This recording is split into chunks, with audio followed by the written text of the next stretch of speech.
Hello everybody, welcome to adaycoach.com.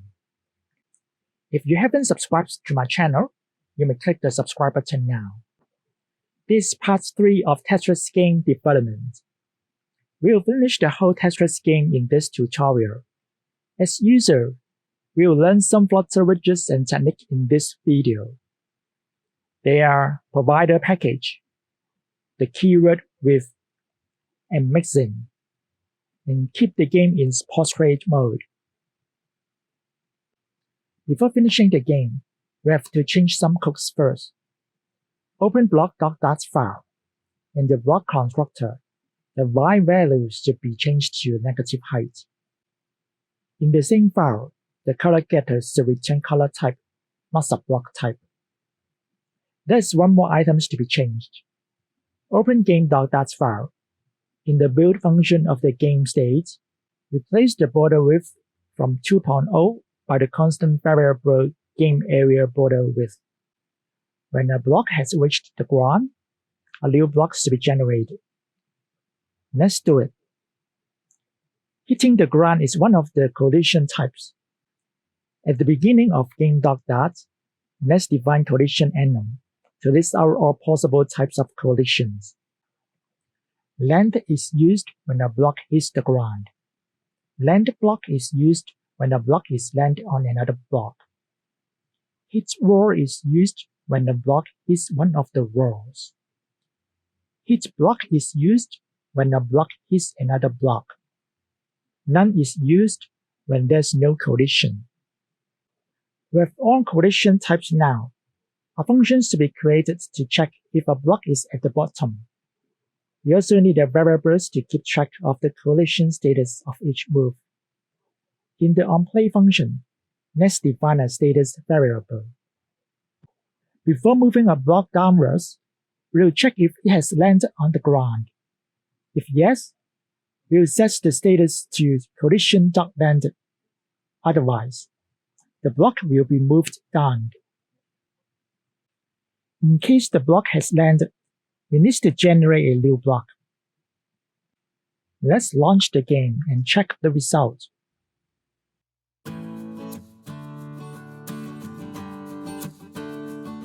A new block is generated when a block has reached the ground. Excellent! But all the blocks have disappeared after landing the ground. The old blocks to be kept on the floor. Go back to game.dart and fix it. We won't directly store the land blocks because they may be broken into pieces. We should store the land block as subblocks. We should import sub_block.dart file first. Then we create a variable to store a list of subblocks. The name of the variable is old subblocks. The old blocks list to be reset for every new game.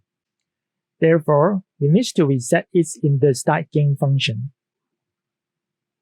The key logic is inside the onPlay function. When a block has landed, we should add its subblocks into the old subblock list. Before adding to the list, remember to convert the relative coordinates of subblocks into absolute coordinates. Although we have a list of old subblocks now, it will not automatically be shown on the screen. The drawBlocks function to be modified. If the old subblocks list is not null, we will look through each subblock and convert each of them into a positioned container, which can be drawn by Flutter.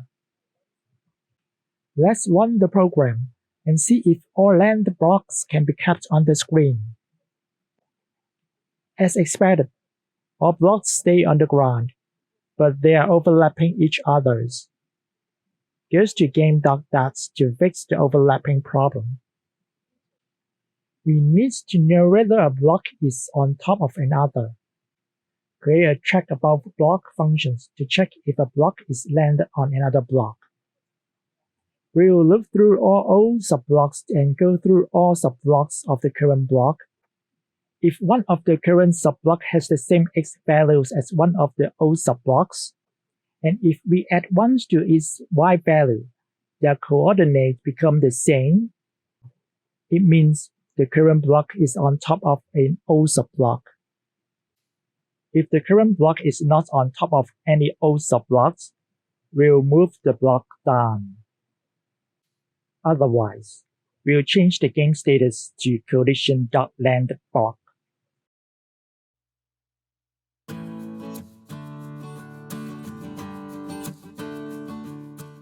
No matter if a block is landed on the ground or another block, we need to store the landed subblocks into the old subblocks variable and generate a new block. Let's run the game and check if a block can stack on another block. Great! A block has successfully landed on another block.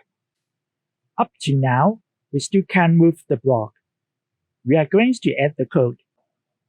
So we can use a finger to control the horizontal direction of a block by dragging on the screen.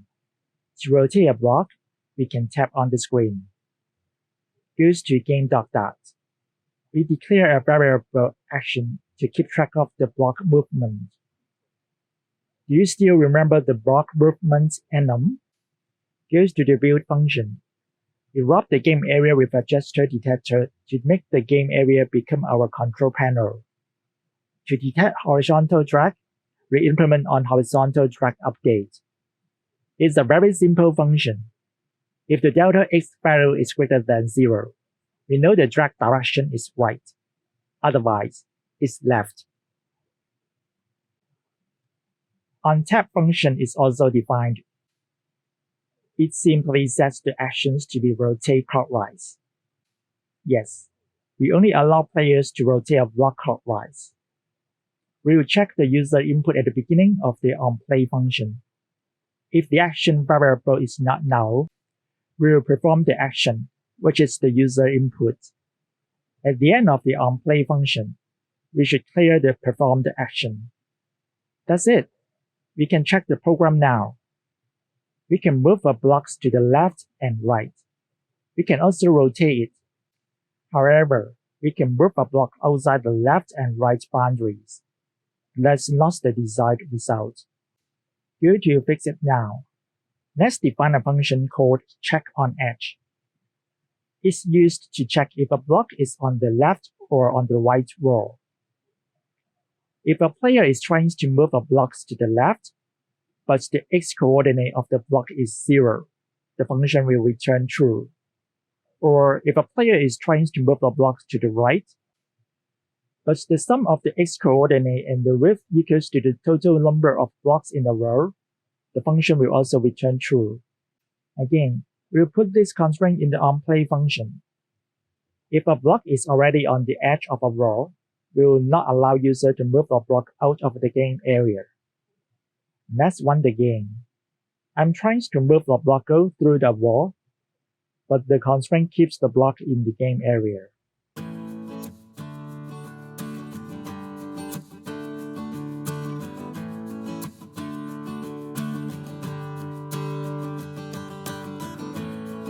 There's an hidden issue.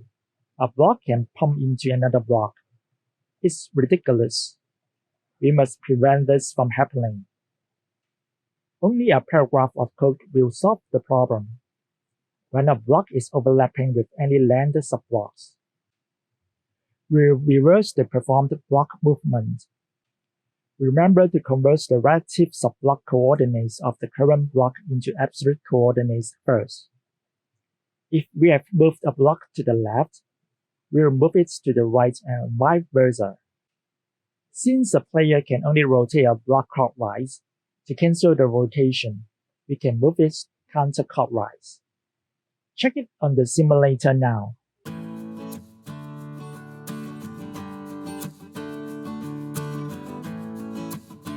I'm trying to hit a block into another block, but the program does not allow me to do it.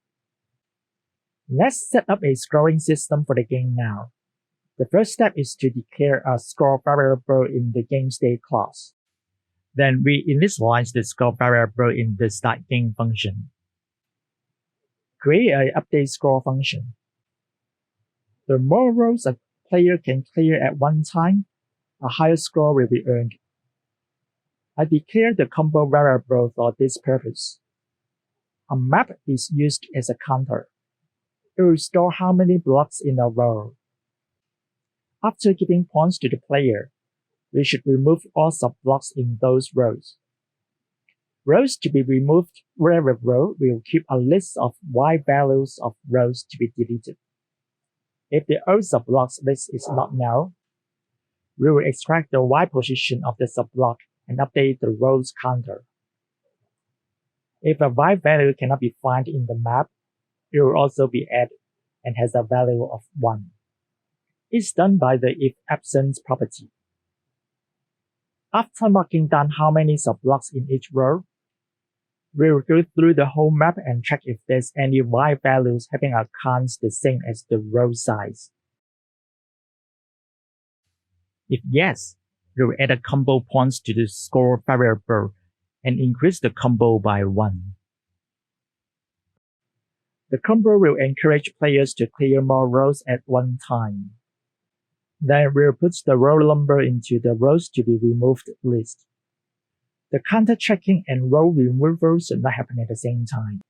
Otherwise, it will be very messy and hard to debug. If there are some rows to be deleted, we will call the remove rows function. We are going to create the remove rows function now. We pass a list of y values to it. Then we sort the y values. The removal should start from top to bottom. When a row has been removed, y coordinates of all rows above it to be increased by 1. If we remove rows from top to bottom, there will be fewer re-indexing operations. List class of start has a remove where function, which can remove elements according to the provided condition. Remember to add 1s to all rows above the deleted row. The scroll indicator is not ready. We can print the scroll to the console first. The update scroll function can be put at the end of the onPlay function. See if I can quickly get some points.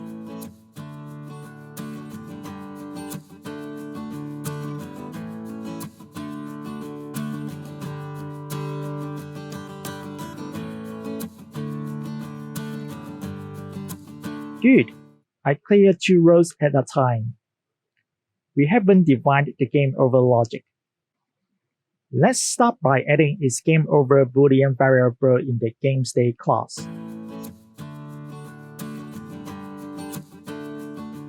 The isGameOver variable must be reset to false every time the game starts. How does a player lose in the game? It's very simple. If a block is landed on another block, but its y coordinate is less than 0, the game will be over, and the endgame function will be called to stop the timer. One more step. When the game is over, it should display a game over text. Go to drawBlocks function. Before returning the stack object, we will check if a game is over. If yes, we will add a big block displaying game over to the subblocks list. Then Flutter will draw this big game over block and other subblocks. To keep the code clean, I will create a get game over rack functions to return a game over widget. The game over widget is also a positioned container, so it can be used as a trial of a stack widget. I define the size of the game over block as 8 times 3 subblock size, and align it to the center. It has a round corner. Of course, it has a game over text, which is white and bold.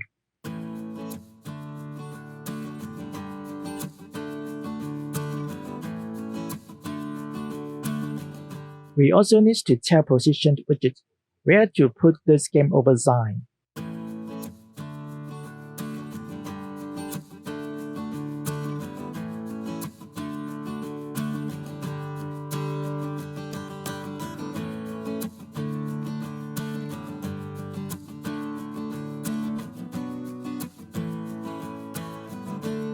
Try to lose the game.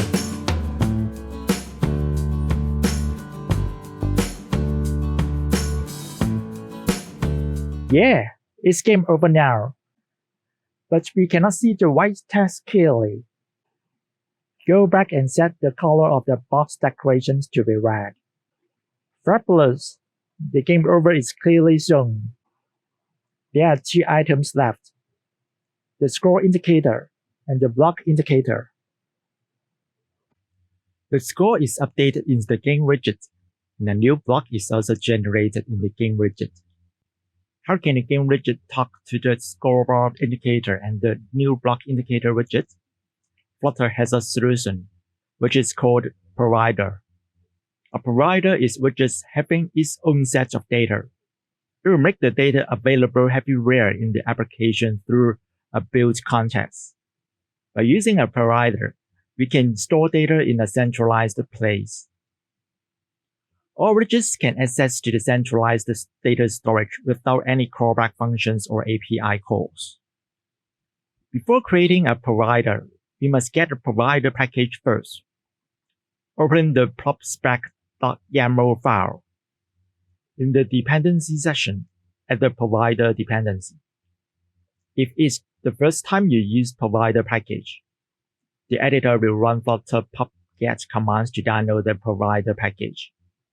Then we can go to main.dat file. We will put the centralized data here. Please don't place provider higher than necessary. Otherwise, it will pollute the scope. Put the provider to a position just high enough to be accessed by all widgets, which require the shared data. We must import provider.dat first. There are different types of provider widgets. One of them is change notifier provider, which listens for changes in the model object. When there are changes, it will rebuild widgets that are listening to its notification.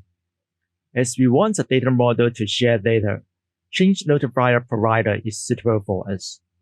In our case, my app is on top of both scoreboard and nextboard indicator widgets, so we can place the provider in the Run App application. The constructor of change notifier provider takes the create function, in which we create our model object. Let's name our model object as data. My app widget becomes the child of the change notifier provider.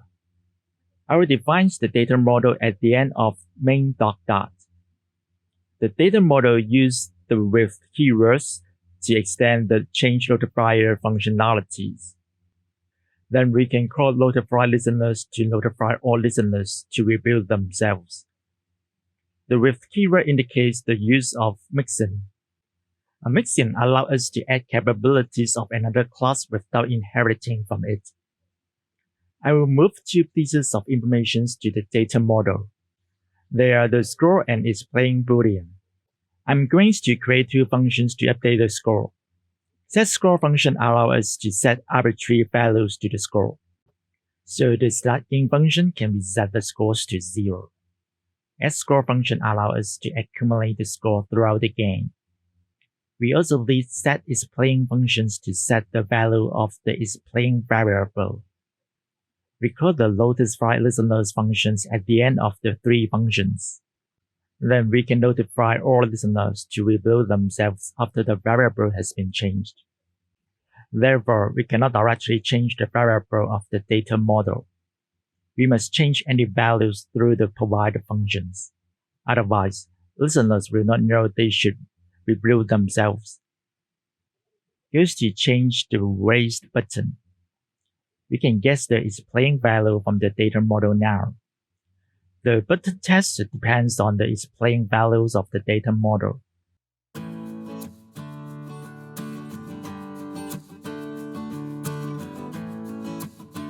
The Zing button on pressed function. Its actions are based on the isPlaying values of the data model. We have added the provider package and create a data model. When the notify listeners function is called, all listeners will rebuild themselves. We can remove setState function here. If we change too much in the Flutter program, hot reload may not work. We need to completely reload the app. Use the game.dat. Let's import provider package here.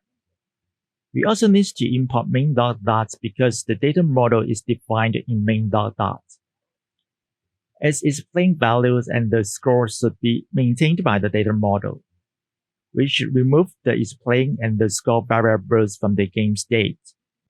Then goes to the start game function.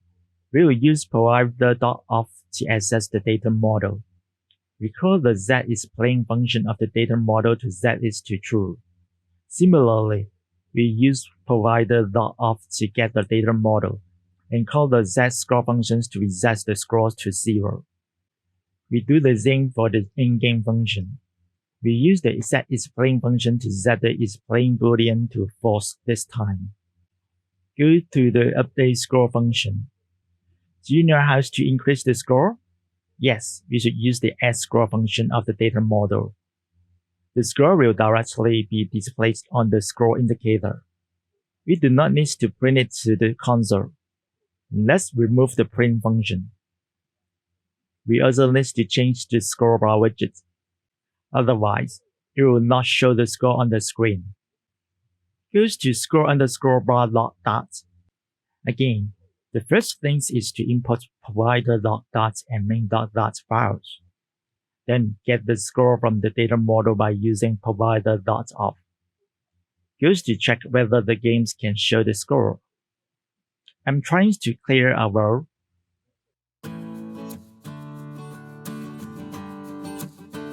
Good! A row has been cleared, and the score indicator did show the updated score. To show the next block on the screen, we need to update our data model. Goes to main.dot. In order to store a block in the data model, we need to import block.dot. Then goes to the data class. We should add a new property called nextBlock. Of course, we need to add a function to set the next block. Let's call the function as setNextBlock. After the next block is set, we will call the notify listeners function. We also need the functions to return a drawable block, not just data representation. The function name is getNextBlockWidget. If the game is not being played, it will return an empty container. An empty container is transparent, so we won't see it on the screen.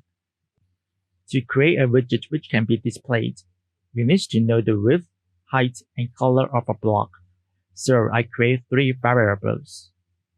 The function returns a list of containers. The total number of containers is width times height. Therefore, we should loop through its y and x values to create this matrix of containers. It requires 2 for loops. If a subblock has the same coordinate as an element in the matrix, the container will have the color of the next block. Otherwise, the color will be transparent. The size of each container is 12 by 12. I simply use columns and rows to join all containers together, and align them to the center horizontally and vertically. Finally, the function returns this set of containers.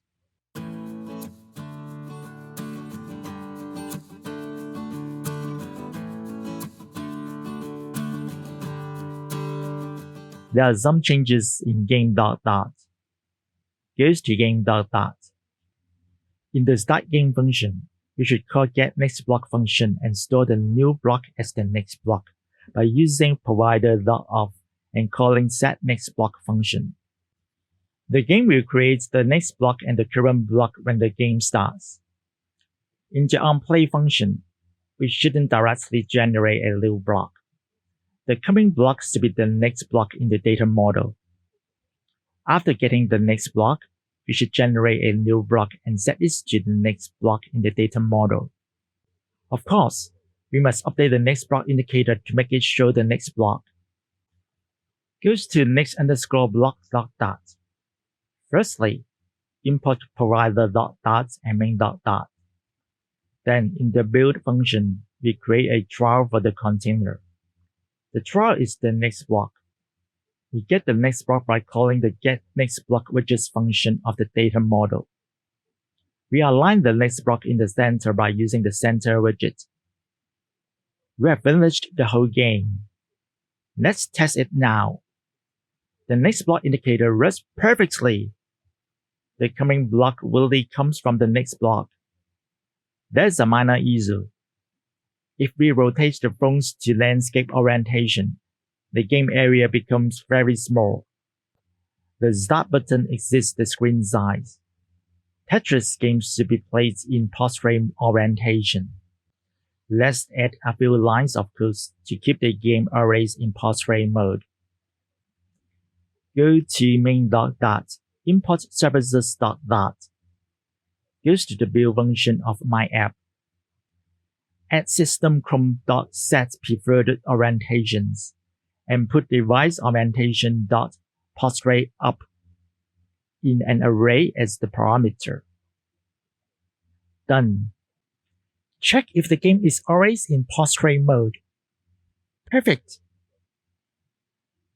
Let's play the game once again. Cool, everything is fine now. If you like this video, please subscribe to this channel. Remember to click the bell button too. Thank you for watching. See you next time.